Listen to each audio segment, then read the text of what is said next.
não infantilizar o idoso. É a primeira coisa para os familiares que estão nos ouvindo. Parar de dizer essa frase clássica: mamãe, não faça mais isso, não faça mais aquilo. Quem manda na senhora sou eu. Isso é terrível para a pessoa que está envelhecendo.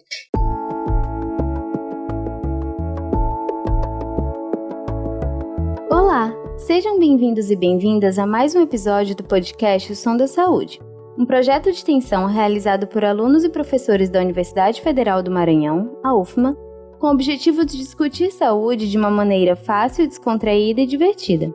Meu nome é Juliana e no episódio de hoje vamos conversar sobre saúde do idoso. E para falar sobre esse assunto, nós convidamos a doutora Jacira do Nascimento Serra. Ela é formada em Medicina pela Universidade Federal do Estado do Rio de Janeiro, fez pós-graduação em Geriatria e Gerontologia pela PUC de Porto Alegre e tem o título de especialista em Geriatria pela SBGG. Além disso, fez mestrado e doutorado em Políticas Públicas pela Universidade Federal do Maranhão e atualmente é professora e coordenadora do curso de Medicina da Universidade Federal do Maranhão. Olá, doutora Jacira, seja bem-vinda ao nosso podcast. Nós agradecemos muito pela sua presença aqui hoje. E antes da gente começar, a gente queria para a senhora se apresentar. Falar um pouquinho para os ouvintes sobre a senhora, sobre por que a senhora escolheu trabalhar com essa área de saúde do idoso, de geriatria, pode ser? Claro. Olá, boa noite a todos e a todas. Muito obrigada pelo convite, eu estou muito honrada com esse convite. Quem sou eu? Eu sou carioca, nasci em 1958, tenho 63 anos e desde outubro de 84 eu estou aqui no Maranhão. Por que eu escolhi fazer medicina? Não sei, desde criança que eu sempre gostei muito de estudar e sempre gostei dessa área de saúde. E já fazendo medicina, eu pensava em fazer clínica médica, eu vou ser clínica. Até que um dia, me lembro bem, fui visitar o Abrigo do Cristo Redentor, no Rio de Janeiro, e conheci os idosos lá nessa instituição de longa permanência. E descobri que tinha essa especialidade, cuida das pessoas idosas. Fui ler e me interessar por geriatria e comecei a ir aos congressos, os eventos de geriatria e gerontologia, e foi assim que eu tive certeza qual seria a especialidade que eu ia percorrer a minha vida inteira. E eu diria que tem percorrido de uma forma fantástica, professora. Seu trabalho não só como médica, mas também como professora é extremamente reconhecido, e eu digo isso por experiência própria, tendo sido sua aluna recentemente na disciplina de saúde do idoso. Então é perceptível como essa é uma área que a senhora realmente ama e a qual a senhora sempre se dedica ao máximo para desmistificar e ensinar de uma forma realmente integral, abordando todas as nuances da saúde do idoso. Então, com certeza é uma honra ter a senhora aqui com a gente hoje. Com certeza. Quando eu cheguei ao Maranhão, aqui a São Luís, há 30 e tantos anos atrás, a visão da geriatria era aquela visão da terminalidade, né? Os colegas acabavam me mandando os pacientes que eles diziam mesmo: esse paciente está comigo há 10 anos, 15, 20, não tem mais nada o que fazer, eu vou te mandar.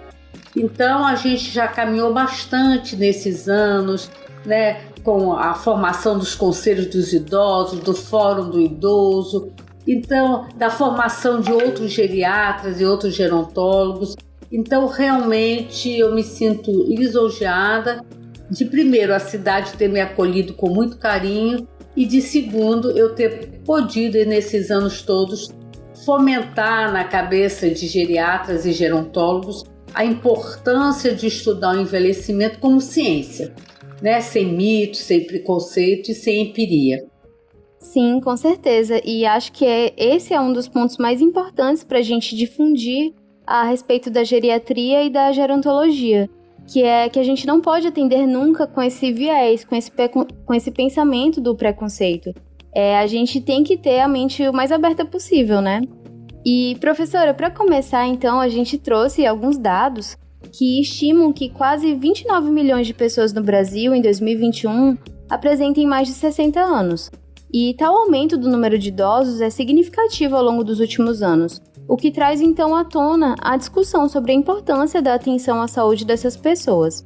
Então, para a senhora, por que a gente deve falar mais sobre saúde do idoso? Por que é tão importante a gente discutir sobre isso? Olha, você trouxe um ponto muito interessante. Umas décadas para cá, de 3 a 4 décadas para cá, o Brasil começou a envelhecer. Então, até aquele momento, eu não tive na minha faculdade a disciplina Saúde do Idoso. Por quê? Você não tinha um número grande de pessoas idosas no Brasil, então isso era nem pensado. Então, a partir desse envelhecimento populacional que você trouxe aí os dados, começou-se a se ver que as pessoas estavam envelhecendo. Então, por que é importante falar sobre a saúde do idoso? Porque é importante a gente prevenir doenças, promover saúde. Isso não se faz depois que as pessoas estão idosas. Então, antes dela envelhecer, que a gente tem que começar a trabalhar com essas pessoas para que elas envelheçam de forma mais saudável e autônoma possível. Então, por isso que é de suma importância se falar sobre a saúde da pessoa idosa. Com certeza, tem todo um contexto, dessa transição demográfica e epidemiológica do Brasil, sobre o qual a gente precisa conversar, porque para que essas informações sejam mais divulgadas, levando em consideração esse aumento da população idosa mesmo. E acho que isso que a senhora falou com relação à prevenção é realmente o ponto principal.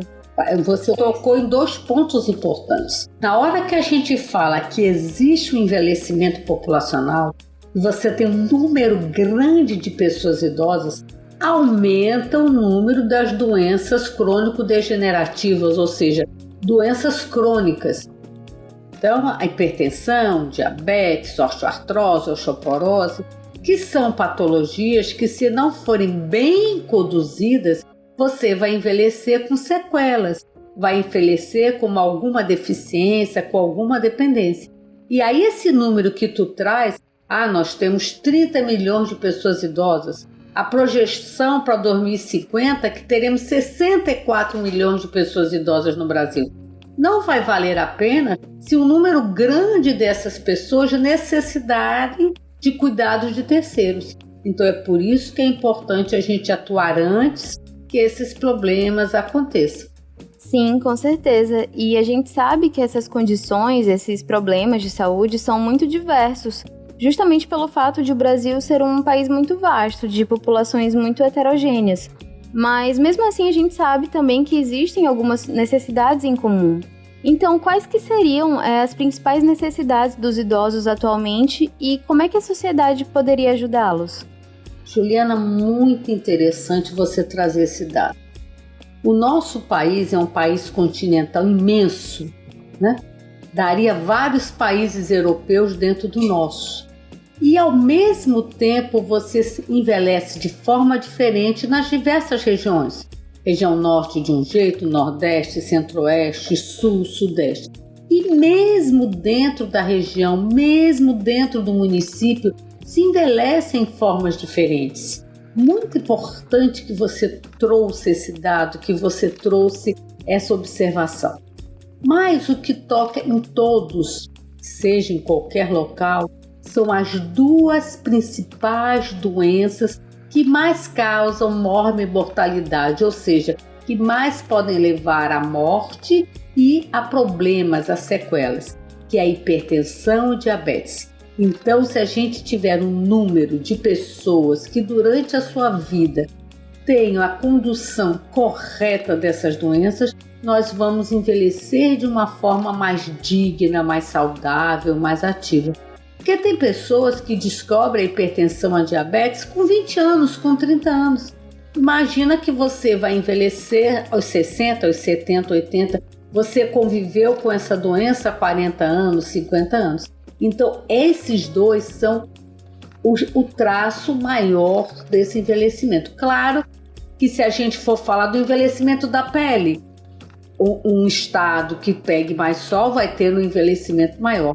Mas o que perpassa para a maioria das pessoas que envelhecem é a gente tratar bem, conduzir bem a hipertensão e a diabetes. Por isso, a atenção básica é de suma importância para quem está aqui nos ouvindo, de suma importância para a gente envelhecer bem.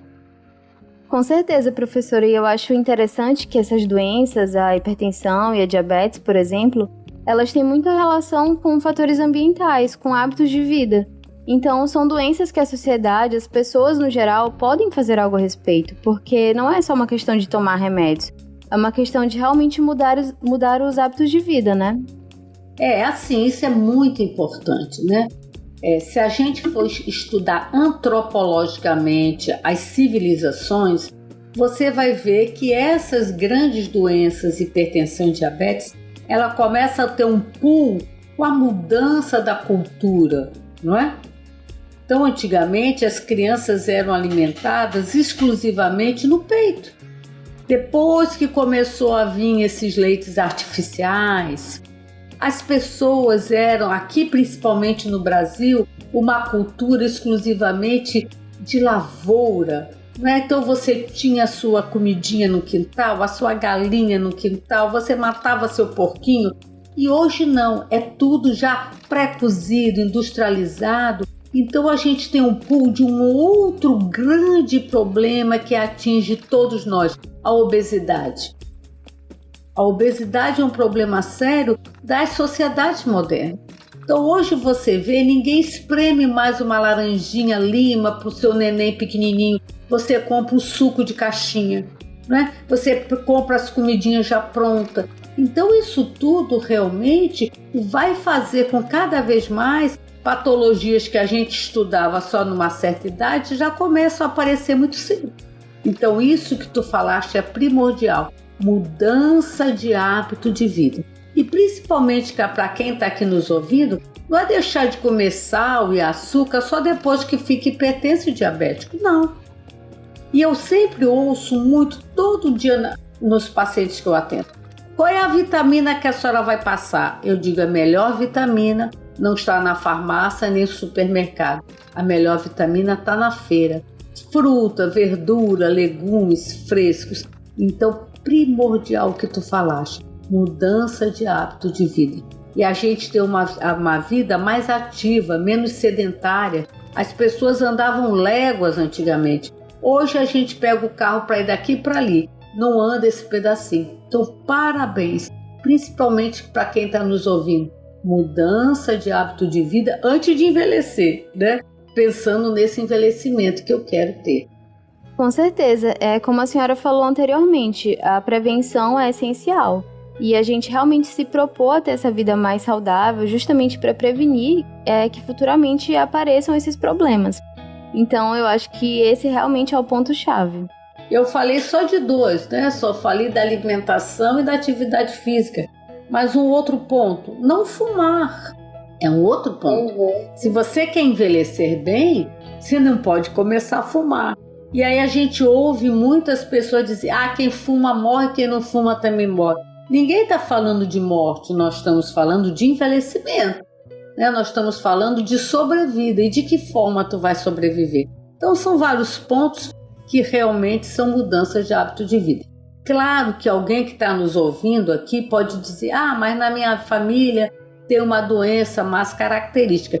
Claro que tem alguns quadros que estão relacionados às partes genéticas ou familiares.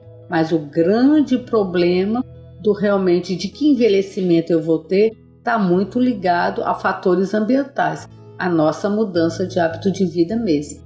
Isso mesmo, professora. E por falar nessa questão das doenças que a senhora já tocou, a gente sabe que o perfil do idoso brasileiro é, em geral, acometido por um quadro de inúmeras doenças, em especial as doenças crônicas, como as que a senhora já comentou. E levando em conta todo esse contexto que a gente comentou da transição epidemiológica, essas são doenças que têm assolado mais essa população idosa. E os idosos acometidos por doenças crônicas requerem cuidados especiais e mais atenção, tanto por parte da família quanto do profissional de saúde. Então a gente queria saber qual é a importância da presença da família para a saúde desse idoso. É primordial, né? Em todos os aspectos. É que ajude, né? Colabore. Em vários pontos, são muitos, mas eu vou abordar aqui os mais importantes. Primeiro, isso não é só para a família, é para a comunidade, é para o profissional de saúde. Não infantilizar o idoso. É a primeira coisa para os familiares que estão nos ouvindo. Parar de dizer essa frase clássica, mamãe não faça mais isso. não faça mais aquilo. Olha, agora a senhora é o bebê daqui de casa, é a criança daqui de casa. Quem manda na senhora sou eu. Isso é terrível para a pessoa que está envelhecendo. Isso é horrível. Então, para os familiares que estão aqui nos ouvindo, para as pessoas que estão envelhecendo, a gente envelhece precisando de cuidado, sim, mas a gente precisa manter alguma atividade, senão não vai valer a pena a gente dizer que em 2050 teremos 34 milhões de idosos. Né? Idosos todos dependentes? Não. O que a família deve ajudar aos idosos é dar condição dele fazer o que ele gostava de fazer sem risco de queda, sem risco de se machucar. É a primeira coisa. A segunda coisa é entender que o idoso é responsável por si também. Então, muitas vezes, escondem as coisas do idoso, negam algumas coisas, decidem por ele.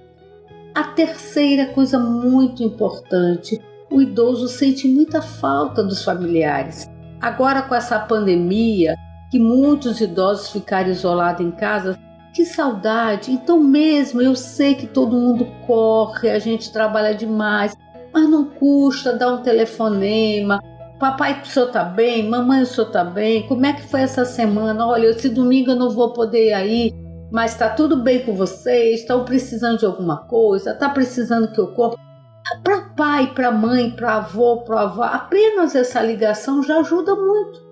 E outra coisa muito importante que os familiares têm que entender, compreender que quem está envelhecendo, ele precisa de atenção e cuidado de acordo com as suas perdas.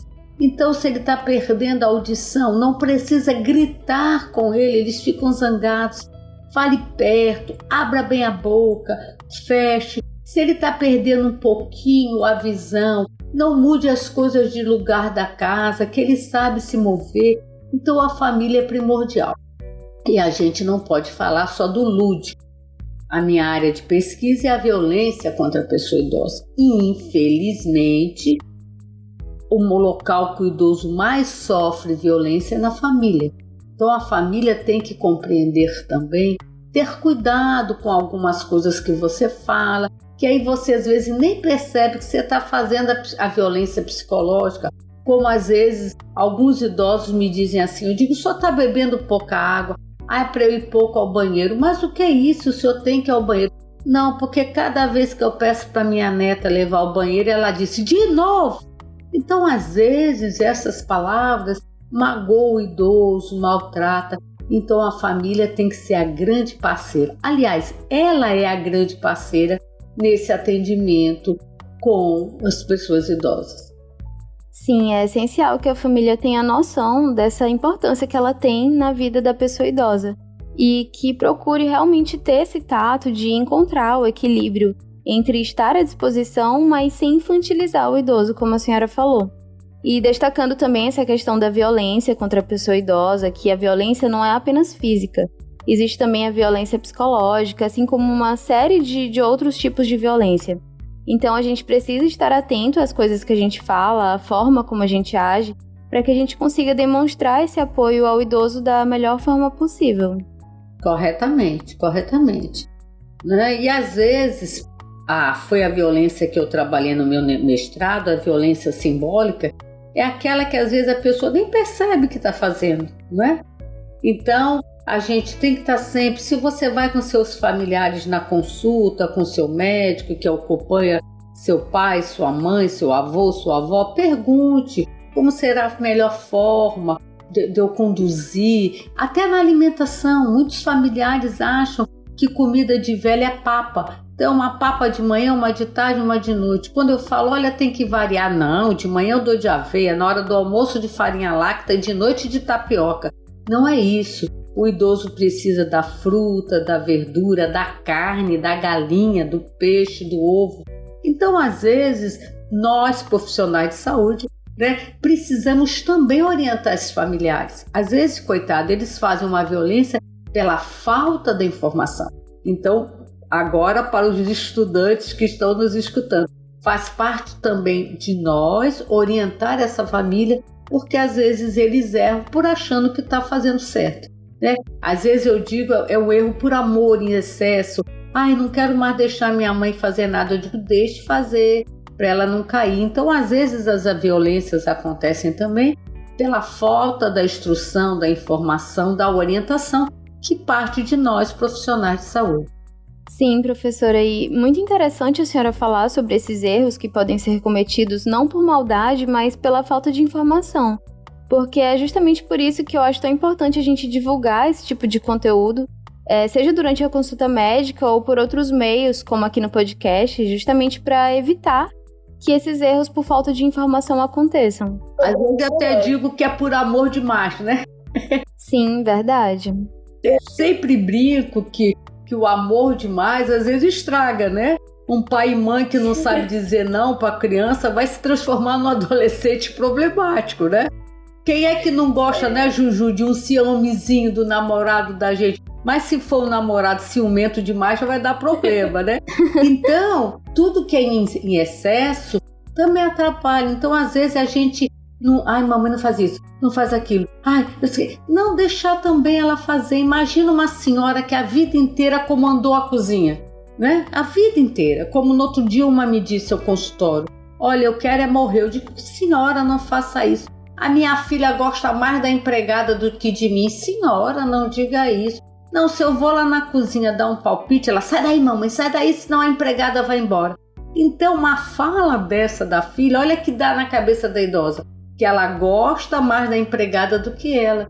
Então, se a vida inteira ela comandou a cozinha, deixa ela ir na cozinha temperar a carne, o frango, deixa que a menina bota no fogo, mas ela temperou, botou do jeito dela e ela continua se sentindo importante dentro dessa casa.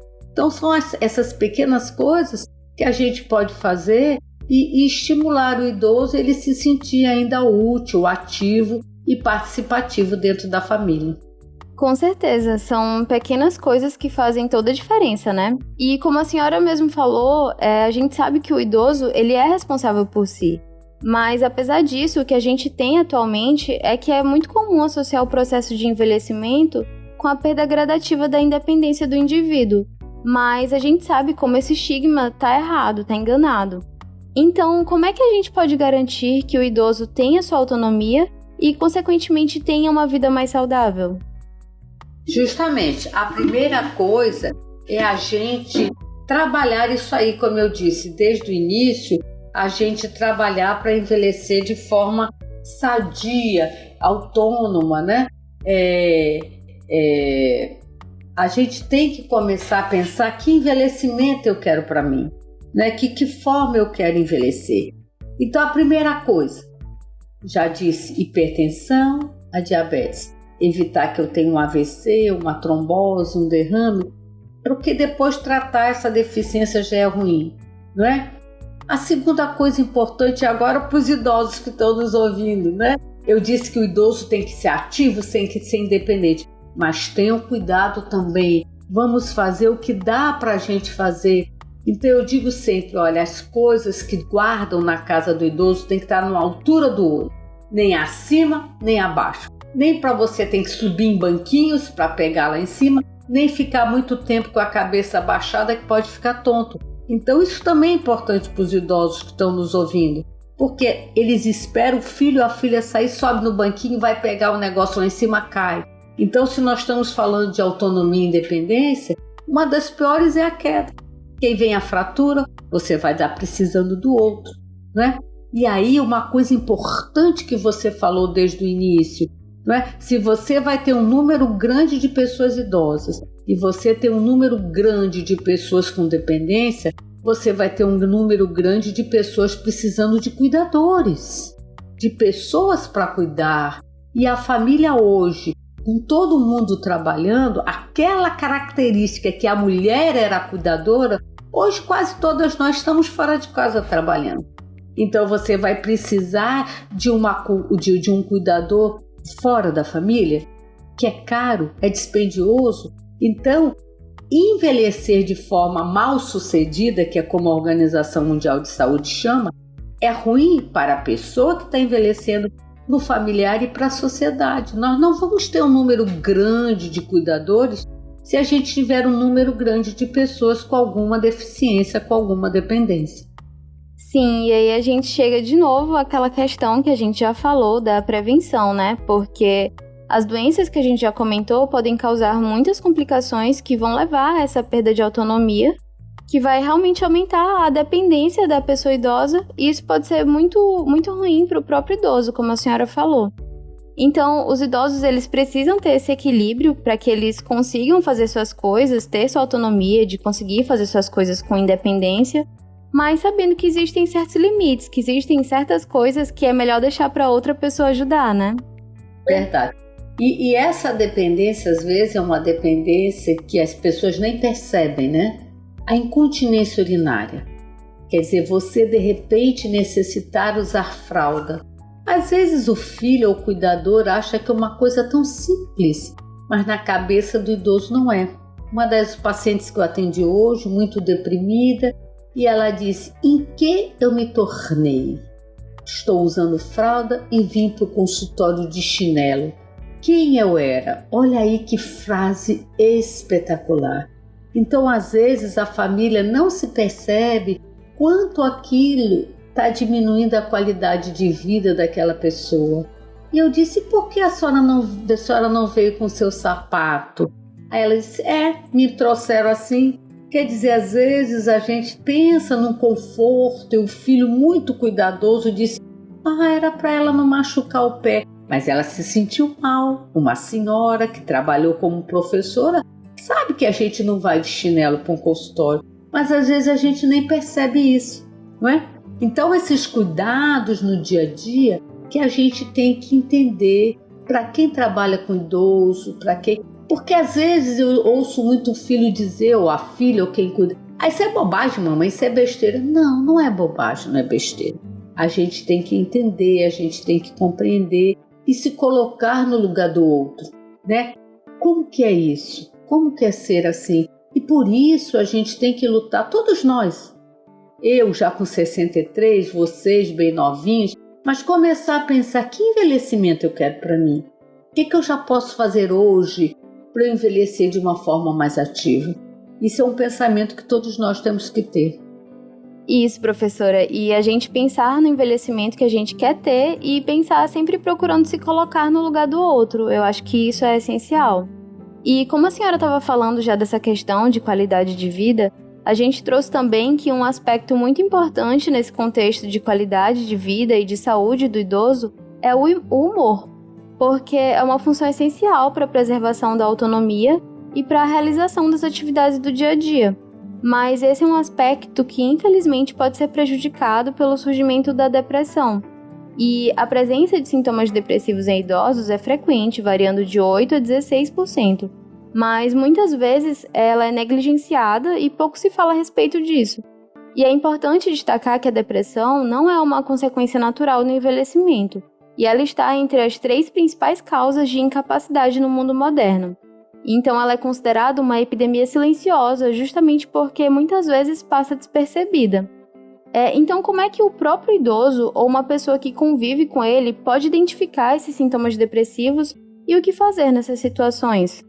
Muito interessante a sua pergunta, até porque as pessoas têm ideia que depressão é igual a tristeza, melancolia, choros frequentes. Mas no envelhecimento, a característica da depressão é que ela se apresenta com sintomas clínicos.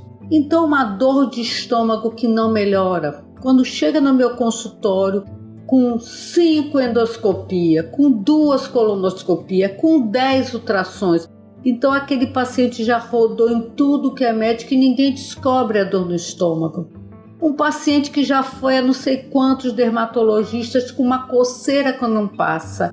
Aquele paciente que vive com uma dor na ponta da barriga, já fez não sei quantas uroculturas e não melhora. Então, se já é difícil vislumbrar a depressão com sintomas característicos do idoso, do adulto mais jovem, que é a tristeza, a falta de vontade de fazer as coisas, imagina quando é no envelhecimento, que geralmente são sintomas clínicos. Então, uma falta de apetite que não melhora, Então, é difícil às vezes até para a família, é difícil para o idoso e para os colegas médicos que não trabalham com envelhecimento.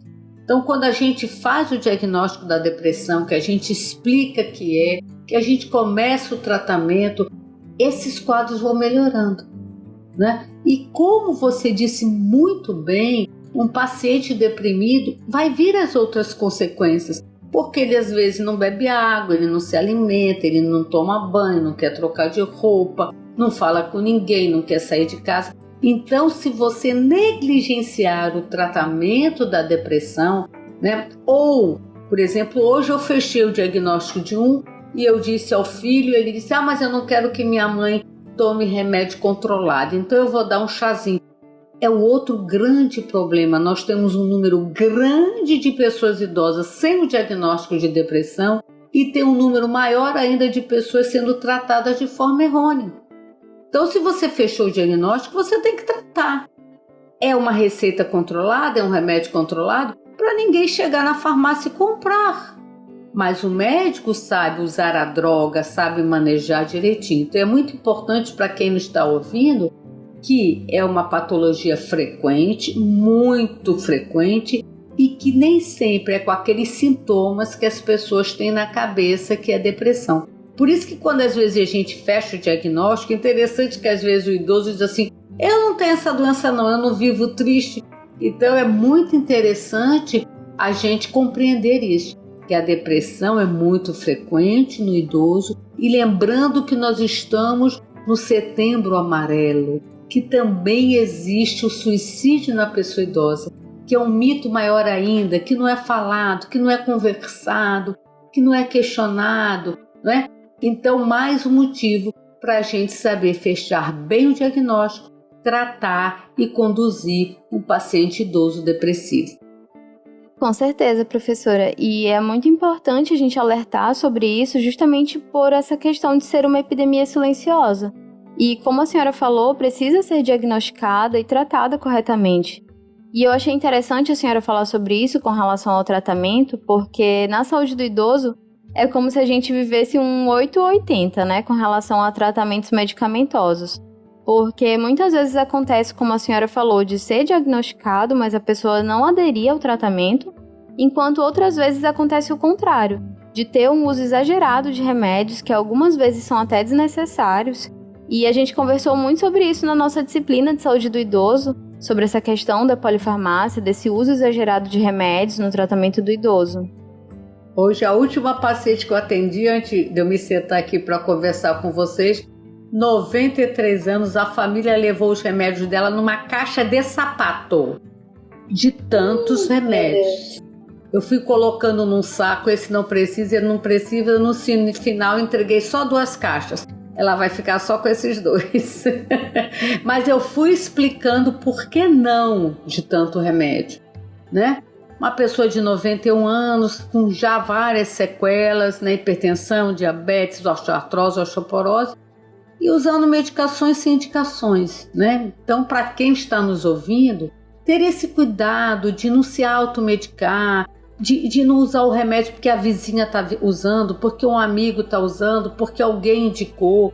Converse sempre com o seu médico. Eu sei que na área pública nem sempre a gente tem um geriatra, mas tire a dúvida com o clínico, com o seu cardiologista, e não fique usando remédio que pessoas indicaram.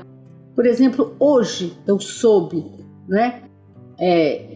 Porque a terapeuta ocupacional que está atendendo a paciente foi ao meu consultório me comunicar. A família tirou todos os remédios da paciente e está usando só um óleo essencial, vários óleos essenciais. Então a gente tem que ter cuidado quando a gente toma uma decisão dessa, que você vai fazer com que a pessoa envelheça de uma forma ruim. Então tenham muito cuidado com automedicação, com modismo, né? Com o bendito Google, com as redes sociais, que ficam dando informações sem ciências. Né? Eu sou formada há 35 anos e eu estudo diariamente. A minha vida é estudar. Né? Então a gente está sempre estudando e não sabe tudo, então como as pessoas querem ouvir coisas que os outros ensinam, informam, indicam, isso é muito perigoso para qualquer um de nós. principalmente para o nosso paciente idoso e para nós que estamos envelhecendo. Sim, eu acho muito importante a gente destacar essa questão de que o acompanhamento médico é essencial. Essa questão que a senhora falou da automedicação é uma coisa muito séria e que muita gente pratica sem saber da seriedade que tem. Então, além dessa questão que a gente estava falando da depressão, dos transtornos depressivos, a gente tem também que, por vezes, os idosos são acometidos por algumas circunstâncias que podem levar a um declínio funcional, pode levar à perda de autonomia e à perda da independência. E esse declínio funcional pode ser considerado a principal manifestação de vulnerabilidade no idoso. E justamente por isso, o reconhecimento dos idosos que estão em uma situação de fragilidade é fundamental para que a gente tenha um planejamento de ações em saúde. Mas como é que nós podemos reconhecer que um idoso está em uma situação de fragilidade e de que maneira nós, como sociedade, podemos intervir nesses casos? Parabéns! Primeiro, entender que o envelhecimento é heterogêneo, ou seja, ninguém envelhece igual ao outro. Então, temos dois grandes problemas aí. Primeiro, é as pessoas acharem, principalmente os profissionais de saúde, que todo idoso é frágil. Não vai fazer essa cirurgia por causa da idade, não é? Isso não existe. Segundo, é entender que dentro da geriatria nós temos as grandes síndromes geriátricas e entre elas está a síndrome da fragilidade. A síndrome da fragilidade, ou seja, você determinar o coeficiente de fragilidade daquele idoso, é que realmente vai fazer com que você decida por uma cirurgia ou não, por um procedimento ou não, por uma solicitação de exame ou não, uma conduta ou não. Então, o profissional de saúde deve saber e deve ter esse critério de avaliar fragilidade. Nesse momento da Covid, bem no início, lá na Europa, quando estava nesse pool, na Itália, teve um secretário de saúde de um município italiano que ele disse, olha, a partir dos 65 anos ninguém interna em UTI. Foi uma loucura no mundo inteiro e no Brasil saiu até um relatório muito sobre isso. Não é a idade que vai dizer se uma pessoa tem condição de sobreviver ali ou não, é a avaliação da fragilidade. Então nós temos tópicos importantes para avaliar a fragilidade. Então se é aquele idoso que vive fazendo infecções de repetição, tanto urinária, quanto respiratória, quanto de pele, nós temos que ficar atentos. Se é aquele idoso que começa a perder massa muscular magra, sem que ele esteja fazendo um regime muito sério, então ele começa a cair demais, não achar graça que o papai vive no chão, parece uma fruta podre. Não é isso, então a gente tem que observar, ele deve estar perdendo massa muscular, então isso é importante. Aquela pessoa que se alimenta e você vê que ele não ganha peso. Então tudo isso pode mostrar uma fragilidade. E às vezes é um paciente que tem comorbidades, hipertensão, diabetes, osteoartrose, osteoporose, bronquite, que vive se reinternando. Mas às vezes ele não tem. Ele está fazendo a síndrome da fragilidade pelo tempo mesmo, pelas condições de vida, né? pelas condições sociais, econômicas, de pobreza. Então nós temos a avaliação da fragilidade é uma das coisas mais importantes para quem trabalha em geriatria e gerontologia. E como tudo na medicina, prevenir que não se chegue à síndrome da fragilidade. E se chegar, se estiver na fase 1, vamos evitar que ela vá para a fase 2 ou 3. O mais severo da síndrome da fragilidade, para quem está nos ouvindo aqui e não conhece esses termos, é aquele idoso acamado, que está muito tempo acamado, todo enroladinho em cima da cama, que já tem dificuldade para comer, para beber. E, gente, pelo amor de Deus, quem está nos ouvindo que não é da área de saúde, não é dar mamadeira para o idoso. Às vezes a mamadeira piora essa broncoaspiração, aí que você engasga mesmo, que a comida vá para o pulmão. Então, sempre ouvir a equipe multidisciplinar, porque ninguém faz saúde do idoso só com o médico. A equipe multidisciplinar é importantíssima.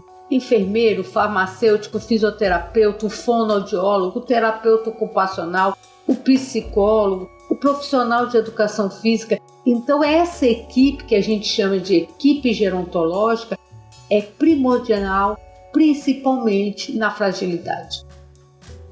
Sim, e é necessário entender isso que a senhora falou, de que o envelhecimento é heterogêneo, porque realmente existe esse mito de que todo idoso é frágil e é muito errado se pensar dessa forma.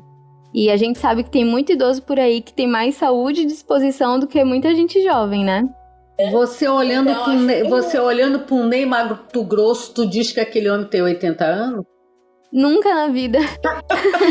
Eu acho que ele tem mais disposição do que eu.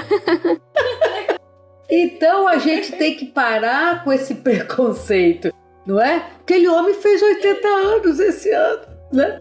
Então a gente tem que parar de desenhar o velho, aquela mulher com aquele coquezinho de avental, de chambre, de chinelo. Então a gente tem que começar a desmistificar o envelhecimento, né? São vários envelhecimentos, várias formas de envelhecer e que a gente não pode achar que tudo é igual. E principalmente nós, profissionais de saúde, né? Eu tenho uma paciente que vai fazer 100 anos esse ano, que aos 70 ela fez uma fratura de colo de fêmur e o ortopedista não fez a cirurgia da fratura porque ela é velha.